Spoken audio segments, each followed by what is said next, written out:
Halo guys, ini ada cerita seru buat kalian, mari kita tonton bersama. Berjudul, Rumah Tiga Lantai Misterius. Episode, Rencana Perjalanan yang Berubah. 5 sahabat lama, Raka, Dimas, Bagas, Andi, dan Farel, sepakat untuk mendaki Gunung Arjuno di akhir pekan. Sejak lulus kuliah, mereka jarang berkumpul. Rutinitas pekerjaan membuat masing-masing sibuk, dan kesempatan ini adalah momen melepas rindu, sekaligus bernostalgia dengan masa-masa remaja ketika mereka sering berpetualang bersama. Pagi itu, dengan penuh semangat, mereka berangkat menggunakan mobil tua milik Bagas. Tenda, kompor portabel, dan berbagai perbekalan menumpuk di bagasi. Suasana di dalam mobil riuh dengan tawa dan obrolan ringan. Jalan berkelok menuju kaki gunung seolah tak terasa, ditemani musik yang mereka nyanyikan bersama. Namun menjelang senja, ketika kabut tipis mulai turun di hutan pinus, mesin mobil tiba-tiba tersendat. Suaranya kasar, lalu terhenti. Bagas mencoba menyalakan kembali, tapi mesin hanya menggeram lalu mati. "Jangan bilang ini mogok, Gas," ucap Andi cemas. Bagas keluar, membuka kap mobil. Ya jelas mogok, dinamo atau aki kayaknya. Aduh, kenapa pas di tempat kayak gini sih? Sikliling mereka sepi. Jalan beraspal kecil membelah hutan, tanpa satupun rumah warga. Sinyal ponsel nihil.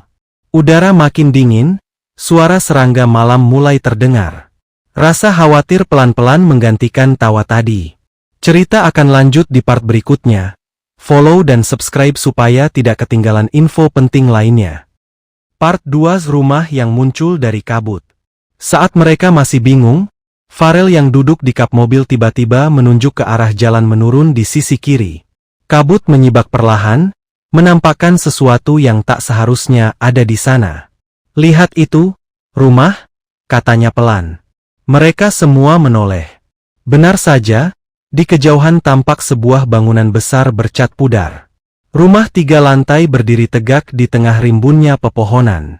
Lampu di lantai atas berkelip lemah, seperti lilin yang hampir padam. "Aneh, kenapa ada rumah segede itu di sini? Padahal jalur ini sering dilewati pendaki," komentar Dimas. "Entahlah, tapi kalau ada orangnya, kita bisa minta bantuan." Mereka berjalan menuruni jalan kecil yang penuh rerumputan liar. Semakin dekat, rumah itu semakin jelas. Jendela-jendela besar tertutup tirai sobek, dinding dipenuhi lumut, dan pagar besi berkarat terbuka setengah. Angin membuatnya berderit panjang. "Aku nggak enak perasaan," gumam Andi. "Tapi kita nggak punya pilihan lain," balas Bagas sambil menepuk pundaknya. Dan cerita lanjut di part berikutnya. Jangan lupa like, komen, dan subscribe ya. Nyalakan juga lonceng notifikasinya. Part 3, apakah ada seseorang di dalam? Mereka tiba di beranda. Pintu kayu besar berdiri kokoh, catnya mengelupas, gagangnya berkarat. Dimas mengetuk perlahan. Tok tok tok. Tak ada jawaban. Namun tiba-tiba pintu berdiri terbuka dengan sendirinya. "Serius? Ada sensor atau gimana?" tanya Farel mencoba bercanda, meski suaranya bergetar. Lorong panjang menyambut mereka, remang-remang dengan lampu minyak yang menggantung di dinding. Bau lembab dan tanah basah langsung menusuk hidung. Lantai kayu berdebu, jelas rumah itu sudah lama ditinggalkan.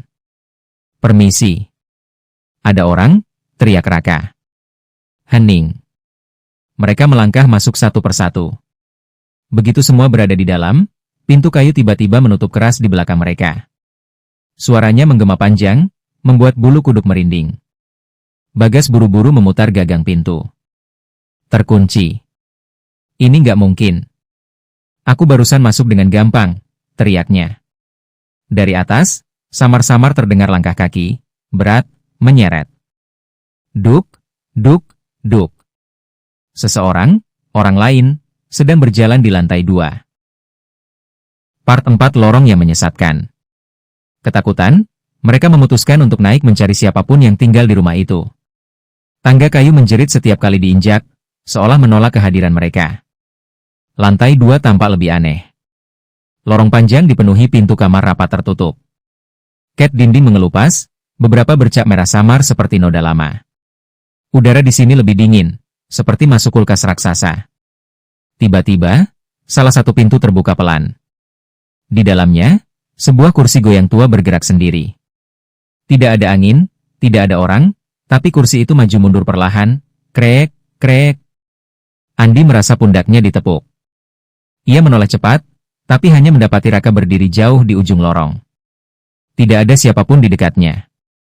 Wajahnya memucat. "Teman-teman, aku rasa ada yang lain di sini," bisiknya. Suara tawa anak kecil menggema dari dalam kamar, lirih, nyaris seperti bisikan. Tawa itu berhenti tiba-tiba, menyisakan keheningan menakutkan. Mereka mencoba kembali ke tangga. Namun anehnya, jalan yang tadi mereka lewati berubah. Lorong itu semakin panjang, pintu-pintu semakin banyak, dan setiap kali mereka berjalan, ujungnya tidak pernah dekat. Seolah mereka berputar di tempat yang sama.